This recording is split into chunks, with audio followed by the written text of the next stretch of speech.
As promised in the last video, this Defeating Adventism video is going to be on Walter Veith. And his comment that he made that you saw when we did the video on 1 Corinthians 6:19, where he mentioned the third angel's health reform gospel message. And remember, that video that was previous to this one was Walter Veith cannot open the Bible and understand 1 Corinthians 6:19. Now we're going to examine his teaching on the gospel of Adventism, particularly on the third angel and the health message. In the previous Defeating Adventism video, number 36, we saw Walter Veith. And in that video, he was showing us his absolute inability to read 1 Corinthians 6:19 and to actually and accurately tell his audience what that Bible verse means. He completely poured Adventism into the Bible verse, ignoring the passage. Now we're going to examine what he says in that same video clip we used in the previous video, in this video, on what he says about the third angel, that third angel's gospel message, and how it's the health message. So in this short video clip you're going to see, which again, you saw it in the last video, but let me do it here for the benefit of those that weren't there. We're going to hear Walter Veith quote from an Ellen White book and teach. He's actually going to quote from this book, Counsels on Diet and Foods. This is the original 1938 edition. He's actually going to teach the third angel's message and how it includes the health message. Watch this clip with me now. Now, what is part of this message? Health reform, the right arm of the third angel's message.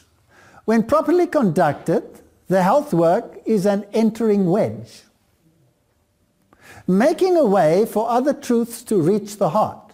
When the third angel's message is received in its fullness, health reform will be given its place in the councils of the conference, in the work of the church, in the home, at the table, and in all the household arrangements.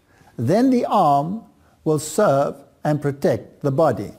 So what we have here is, and you saw this in the clip, the third angel's message, right, is actually one of the three Adventist gospel angels in the Adventist gospel. Now, in Defeating Adventism numbers 1 through 4, I did a sound rebuke of the Adventist gospel message, period. And I did it in a couple other videos too. So for those that haven't seen those, or if this video is new to you, go back and watch Defeating Adventism numbers 1 through 4 to completely understand the Adventist gospel and why it's not the biblical gospel, even though some of that's going to be mentioned here. So for the benefit of those that haven't seen those first 4 videos, let's look at what does Seventh-day Adventism say the gospel is. Look with me here on screen. This is the screenshot of the official Seventh-day Adventist mission, method, vision statement. And you see in their mission statement, underlined, their mission is what? Make disciples of Jesus Christ, who live as his loving witnesses and proclaim all people the everlasting gospel of the three angels' messages. And you see Revelation 14, 6 through 12.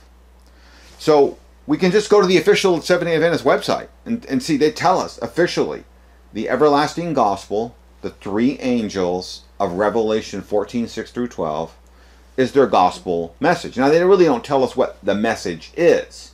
They just use the word everlasting gospel, but they don't give us the messages of each of the three angels. And each of them do have messages, by the way. So now what we're going to look at here is, because we're just going to keep it on the subject of health reform, we're going to look at this book from 2018, which I use often in my videos. It's Discipleship Handbook. And I use it often because, well, this book was actually put together as led by the Holy Spirit. So I got a divine book in my hands here. I treat it carefully here, right? And so you'll see here on screen. Let's look at what this book says, official book, on the health message. So look with me here. Here's the same book I just held up. Copyright dates 2018. Here's page Roman numeral 3, that is. And you can see what the book says about itself, underlined in red. Under the leading of the Holy Spirit, this important discipleship handbook added to the many wonderful resources produced by the church. Look here at the bottom, signed who? Ted Wilson, President of the General Conference. Thank you, Ted, for telling us we got a Holy Spirit-led book. Now we're going to look at this book. You can see pages 110 and 111. We're going to focus on 110. We're going to zoom in on this paragraph on page 110. And this paragraph says what? God instructed Ellen White that this prescription for a healthy life was to the three angels' messages. What the right arm, you can continue reading, what the right arm is to the body. While the health message should not be given preeminence over the everlasting gospel of the three angels' messages, it should not be separated from it either.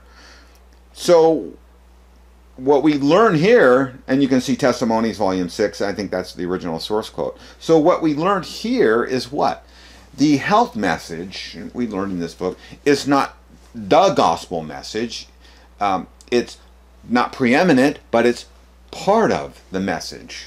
So now we know that Walter Veith he's really in lockstep, in accord with Seventh-day Adventist teachings. He's not out on his own. He's actually teaching what the church promotes.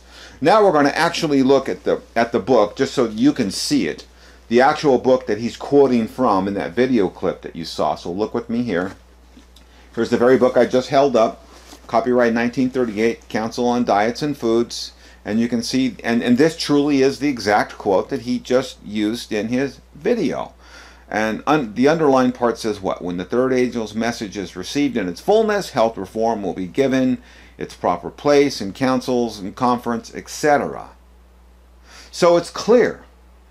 The third angel's, one of that angel's gospel messages, anyway, of that third angel, is health reform. Let's go one step further. I'm just going to show 3 Review and Herald examples. I've got scores, but I'm only going to choose 3. Because, I want to show that Walter Veith is faithful to the Seventh-day Adventist doctrine of their gospel message. Look with me here. August 21st, 1980. We are going to look on page 11, and we're going to go to the bottom of the first column, the top of the second column, and let's zoom in and see what it says. It says this. Underlined text.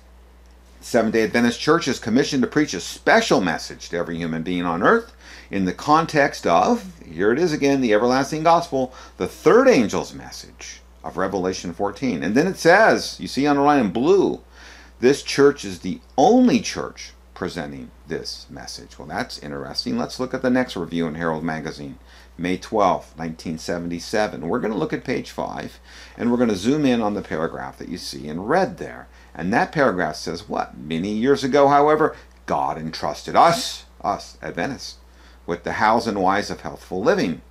He gave us the principles of preventive medicine. He explained to us that the principles of healthy living are his divine laws. So there it is, divine laws. They are an essential part of the three angels' messages. Here we have again, clearly stated in Adventist literature, the health message is part of the gospel message of just one of the three angels, in this case the third angel. So look with me here at this slide. Is the Seventh-day Adventist gospel the same gospel as taught in the Bible? We're going to answer that. Can the Seventh-day Adventist Church teach the gospel that Paul taught? You, as an Adventist, you ought to already be questioning that, because look at the 2 quotes that we just already went through. From 1980, it says what? We're the only church preaching this message.